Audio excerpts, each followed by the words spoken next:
What if I told you you've been thinking about time all wrong? We usually think of time as this straight line: past, present, future.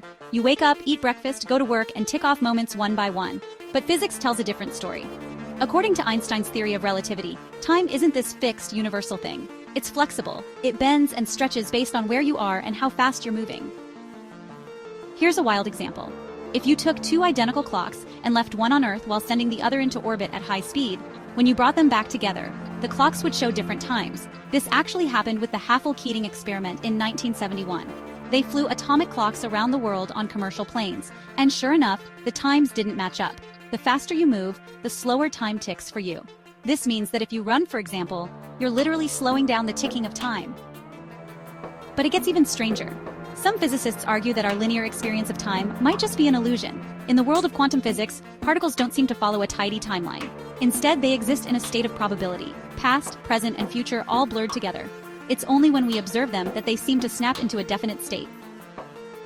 This has led to theories like block universe, where the past, present, and future all exist simultaneously, like a loaf of bread where each slice is a different moment in time.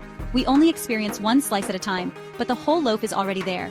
Your childhood, your future, it's all laid out, you're just moving through it. But here's the twist. Humans might not be entirely bound by this forward march of time. There are documented cases of people with a condition called chronesthesia, or mental time travel, who can vividly project themselves into the past or future. When we remember an event or imagine a future scenario, our brains light up in similar ways, almost like we're stepping outside of the present moment. And then there's the way our perception of time changes with experience. You know how time drags when you're bored but flies when you're having fun? Or how childhood summers felt endless but now the years blur together? Some scientists think this is because our brains use new experiences to measure time. The more novel the input, the slower time feels. That's why as adults, when our routines solidify, time seems to speed up. So what does all this mean? Well, it suggests that time isn't just a backdrop to our lives. It's something we interact with, something we shape with our perceptions.